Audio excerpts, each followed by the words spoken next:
Assalamualaikum warahmatullahi wabarakatuh.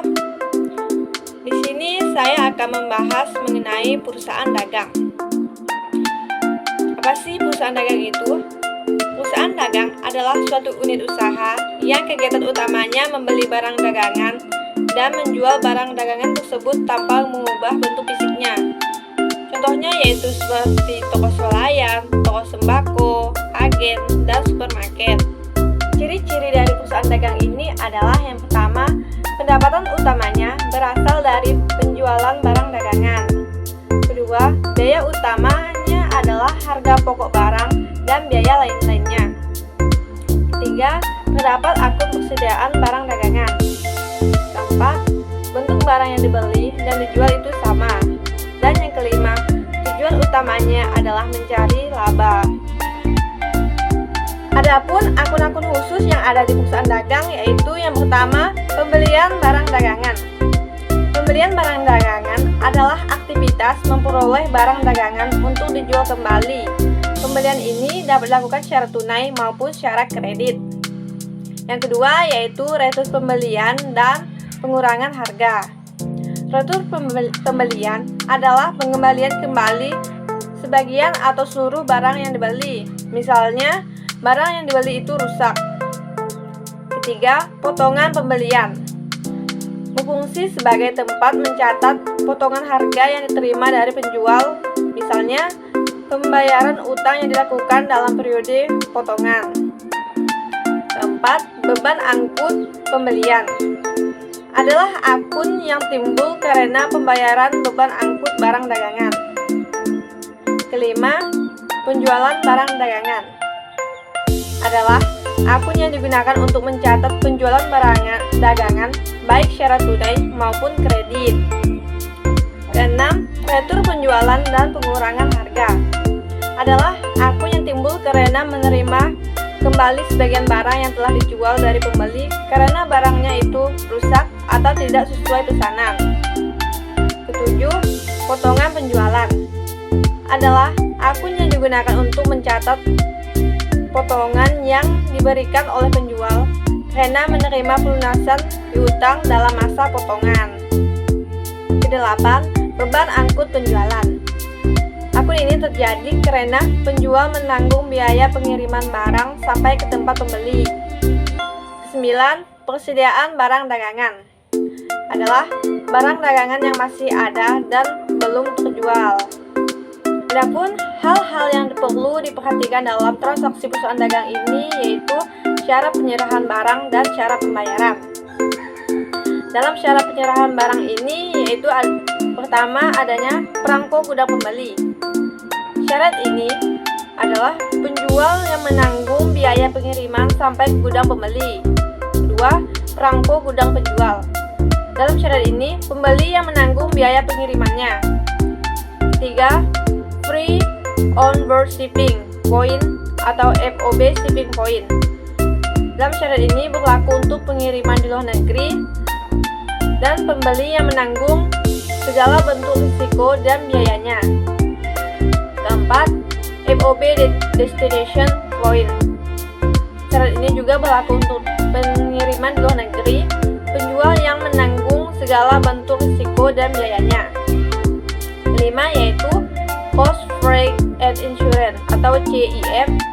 Pada syarat ini, penjual harus menanggung biaya pengiriman dan asuransi kerugian atas barang tersebut dan berlaku juga untuk pengiriman di luar negeri. Selanjutnya, syarat pembayaran. Yang pertama yaitu N/30. Dalam syarat ini, pembayaran dilakukan paling lambat 30 hari setelah penyerahan barang terjadi. Kedua, EOM atau end of month. Pembayaran dilakukan paling lambat pada akhir bulan setelah penyerahan barang terjadi dan tidak memperoleh potongan. Ketiga, 2/10 N/30. Pembeli akan mendapat diskon 2% dari harga faktur apabila membayar dalam jangka 10 hari dan batas waktu pembayaran 30 hari. Yang keempat yaitu N/10 EOM. Maksud dari syarat ini adalah harga neto faktur harus dibayar pembeli paling lambat 10 hari sesudah akhir bulan dengan tidak memperoleh potongan. Selanjutnya saya akan membahas siklus akuntansi pada perusahaan dagang. Yang pertama yaitu analisis transaksi. Dalam melakukan transaksi jual beli, sebuah perusahaan dagang akan membuat atau memperoleh bukti transaksi. Berikut ada beberapa bentuk bukti transaksinya pada perusahaan dagang. Yang pertama yaitu bukti kas masuk. Adalah bukti yang digunakan untuk mencatat transaksi yang berhubungan dengan penerimaan kas oleh perusahaan. Kedua yaitu bukti kas keluar. Bukti kas keluar ini digunakan untuk mencatat segala transaksi yang berhubungan dengan pengeluaran kas oleh perusahaan. Ketiga, faktur. Faktur digunakan untuk mencatat transaksi penjualan maupun pembelian barang secara kredit. Keempat, nota kontan. Digunakan untuk mencatat seluruh transaksi penjualan maupun pembelian barang secara tunai. Kelima, kwitansi. Digunakan untuk mencatat transaksi yang berhubungan dengan penerimaan dan pembayaran berkas yang melibatkan pihak luar perusahaan.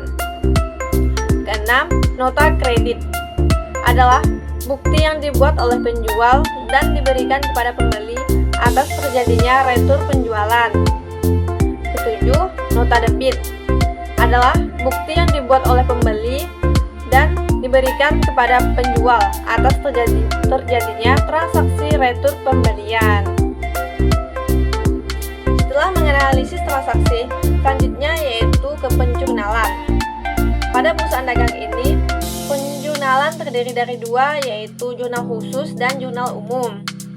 Jurnal khusus ini digunakan untuk mencatat transaksi-transaksi tertentu saja. Jurnal khusus terdiri dari 4 komponen, yaitu yang pertama, jurnal penerimaan kas. Adalah jurnal yang digunakan untuk mencatat penerimaan kas secara tunai. Contohnya transaksi penjualan secara tunai. Kedua yaitu jurnal pengeluaran kas. Digunakan untuk mencatat pengeluaran kas secara tunai. Contohnya yaitu pembelian tunai. Ketiga yaitu jurnal penjualan. Adalah penjualan yang dilakukan secara kredit. Keempat yaitu jurnal pembelian. Adalah pembelian yang dilakukan secara kredit. Dan jurnal umum digunakan untuk mencatat semua transaksi yang tidak bisa dimasukkan ke dalam 4 jurnal khusus tersebut. Contohnya yaitu retur penjualan dan retur pembelian. Setelah penjurnalan, lanjut ke posting buku besar. Pada perusahaan dagang ini, buku besar terdiri dari dua, yaitu buku besar umum dan buku besar pembantu. Buku besar umum ini sama halnya dengan buku besar pada perusahaan jasa untuk mencatat hasil dari penjurnalan ke dalam kolom-kolom akun yang sudah disediakan yang berhubungan dengan nama akun di penjurnalan tersebut. Dan buku besar pembantu adalah buku yang digunakan untuk mencatat perkiraan tertentu. Pada umumnya, buku pembantu ini yang digunakan adalah buku pembantu piutang dan buku pembantu utang. Selanjutnya, keempat yaitu membuat neraca saldo. Informasi yang digunakan untuk membuat neraca saldo ini adalah berasal dari buku besar, yaitu setiap saldo akhir pada setiap akun-akun.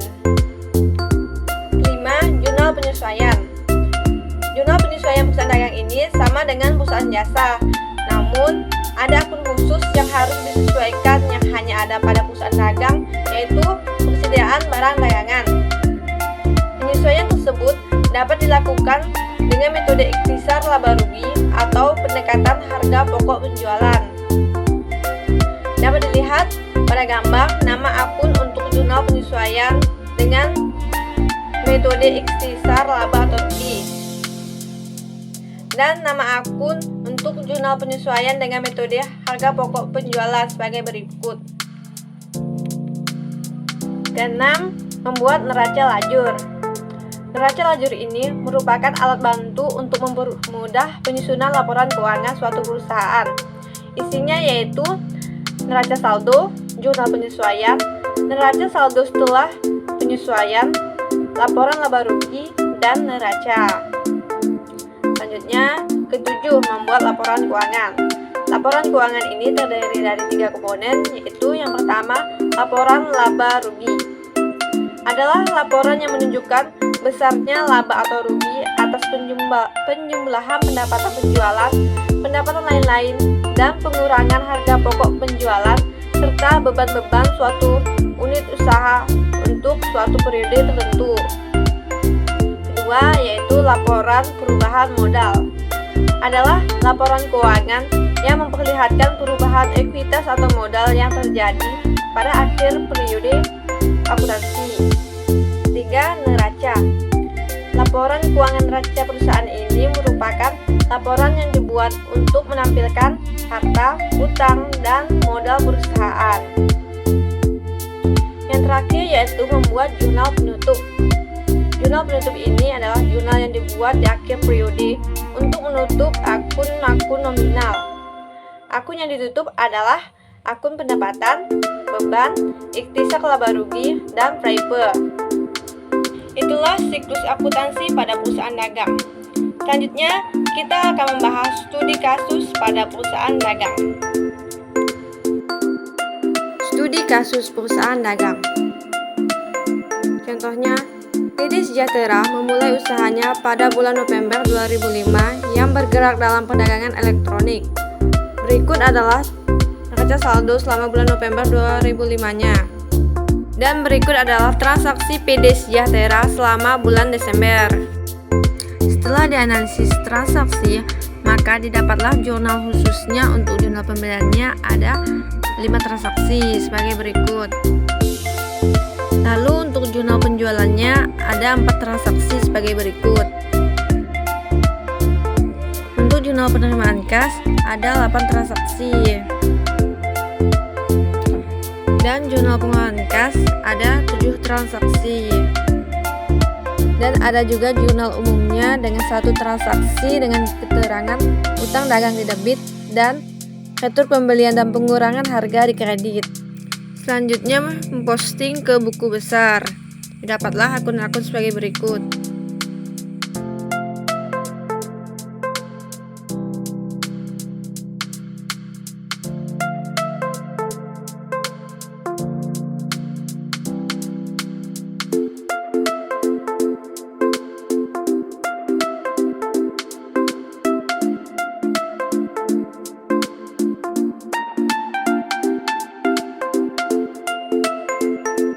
Dan berikut adalah buku besar pembantu piutang pada PD Sejahtera.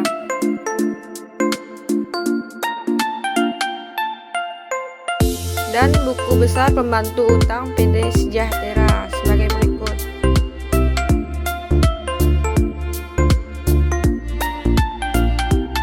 Dari buku besar tersebut, maka didapatlah neraca saldo sebagai berikut dengan jumlah debit 599.549.000 dan kreditnya juga sama. Selanjutnya membuat jurnal penyesuaian. Berikut adalah data penyesuaiannya. Maka didapatlah jurnal penyesuaiannya sebagai berikut dengan metode harga pokok penjualan. Dari data sebelumnya, maka didapatlah neraca lajurnya atau kertas kerjanya sebagai berikut.